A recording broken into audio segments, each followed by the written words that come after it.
Assalomu alaykum va rahmatullohi va barakatuh. Barodaroni qandim, javonoi muhtaram, navasoi qandi bobosh zinda va sarbilan boshin. Hozir men dar joma bozori Vahdat dar lavi dairoi Simiganj,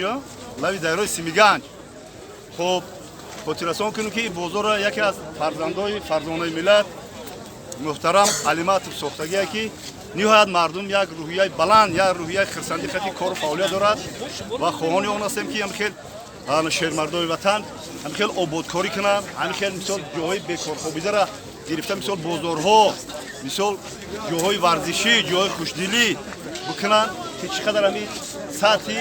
ҳамин даираи Симиганҷ чӣ қадар мисол шод аст. мо хоҳони он ҳастем ки ҳамихел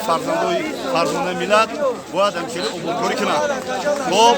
баъд аз фурсатро ғанимат донистем ҷомаати ҷомаи саид аст. ҳамаи мардуми шарифи сарбаланди тоҷикистона ғариборо мусофиро ба ин рӯзи саид табрику таҳният мегӯям ва хушиҳои зиндагиро насиби рӯзишон бигаронам. бародарони қандим моҳӣ гиҷоя че моҳӣ моҳӣ кӯбеша این موهی تلسالو دیگه ای کوزه شو بردگی ایش امو من موهی امو موهی کوبه چو این یخ کردگی یکا غیرون شما گرمی دوای کنه. خب همین اون موهی چند پوله؟ 65 خریدارو چیکلا خریدارو میشه ها بازار محیط بازار چیکلا بهترین یا علیه مافی چی گفتنی هستی باید همی صاحب کارا چکل غم نمیتین جا خدا با شکر غم نمیتین باید اگر غم نتین خب شما همی کیرا اسماعیل سامانی را میشناسین کم شنیده دیگه من بسیار نمیشناسم خیلی همی سوال دادم بگی اسماعیل سامانی همی بابامونه تمامی نمیخواد ما تو آدمای همی دیخوا میگه که اسماعیل سامانی بابامونه تمام همین کیرا دلوار سفرفا میشناسی دلواری رئیس بزرگ نه دلوار سفرفا من نمیشناسی خب دیدم یا ورگه ببینم دو بار میشه واقعا خد در ایش کی پول رفتگی تو اینترنت تماشا میکنی ما اینترنت خیلی دور این ویدیو عجیبه باید ما دور نباشیم ای اینترنت ای فرهنگ ای مدنیت ای جهان بینی باید دور نباشیم هم تنه برادرها زنده باشین دیگه جو سلام علیکم خوب است که تیری سودی درستی این چی نریسونده که جدا روغن پاکی را پخته شما روغن فروشه چی خیلی نرخو چی خیلی اکا خیلی ارزونی شده مثال نظر با چی مغازین‌ها را بزرگ چی خیلی ما بزرگ که مردم ارزون برای ارزون برای چی خیلی محیطی بزرگ چی خیلی محیطی بزرگ سودا سوزا بعد نیست ای طرفی بزرگ همه سو این خیلی نمی‌آند اون چیزی همه چی خیلی که بزرگ میتی سودا میکنم خیلی سوال بیرون ای سودا مثال برای رسول کروگازور میگم همین اسماعیل سامانی کیه؟ اسماعیل سامانی قهرمان همین بابای کلونی خدمت به زنده بود سلامت همین گوشکیاته همین بلوگرو کی رو میشناسی؟ بلوگرو بسیار میشناسیم همین زورش که همین زیاده نیم میلیون پاتیسکی داره خیلی نه با هست بلوگرو که مثال موزیوم میمون با بلوگروی گوجورا مثلا بچه‌ها دستون بابا کان گفتنی هست این خودش نگم کسی دمونه همین برای میشناسی تو؟ آخی حتی گوش کو همین دیلوار سفر فهم میشناسی؟ دیلوار سفر فهم بابا میشناسی ها؟ بلوگر زوره همین ما یا نوار کردگیم درباره بلوگ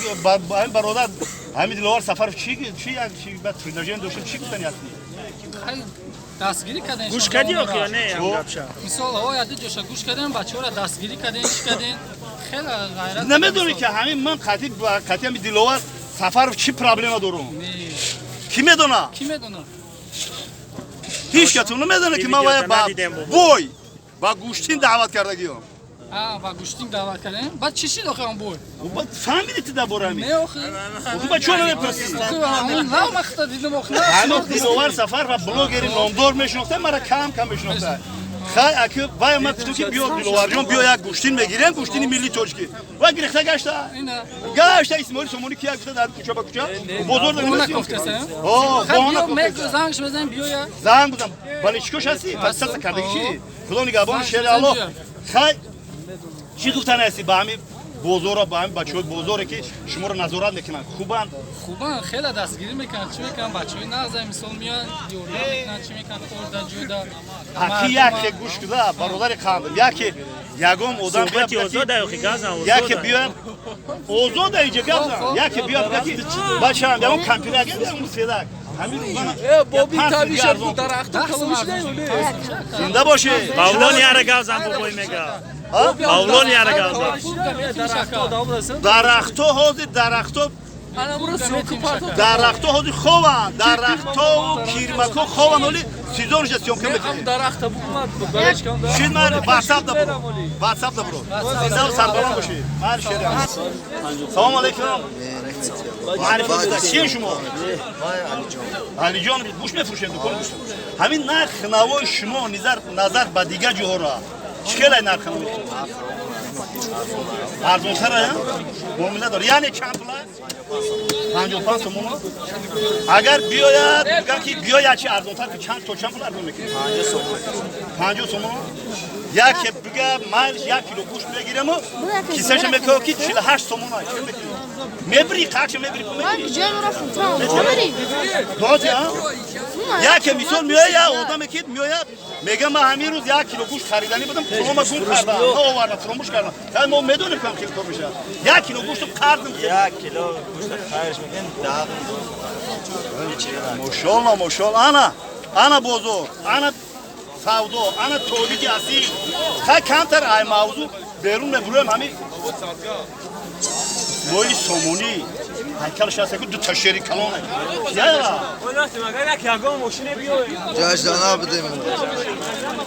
ناشکری کارات بگو که بابی ما همین بابی ما باشه هیکل شما بوده مثلا خیلی یک چیزی دیگه ای همین بلوگرها کیره میشناسی وای یا گفتن که بابا اومده شد پروبلم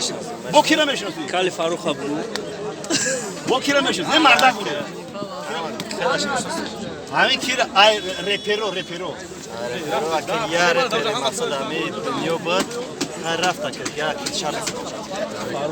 خدا رحمتی همون قصه بود همون کابل دیگه نیست خدا رحمتی دی بگه ما خدا چیز بود نبود که تشگیری برا جوش جنت کنه ما خونه بای رفتیم بسیار پدر مادر انسانی خوبی خوب بوده خب با کی رو میشناسی ای رپروی که گیزالان هوای کسرا ای شفی جوگیو رو نمیشناسی باران باران یورا رای داری رو همش میشناسه مقصد مخلص که مخلص هم آدم برای همشهری زن نه من خدمت سنا بود Kavara biyor ya 10 kilo بابی kuş. مونا بابای سومادی را نمیشناسم رپر میشناسم رپرو خیلی خدر هم شما همه را بابی رو جیواره کرده رپر شما خیلی که برادری خاندم همی دیلوور سفر فد تماشا میکنی نوروشا تماشا Kim yarışa ki ay bu kapı aç. Dipil moki. کی تماشا کرده که همی دیلوور سفر فد جب یخ تماشا میکنه بیا اومد Sodi rahimi qarmiyo. بالشکوش دا کرده بالشکوش دا خبر رفتم خواهد با دیگه جو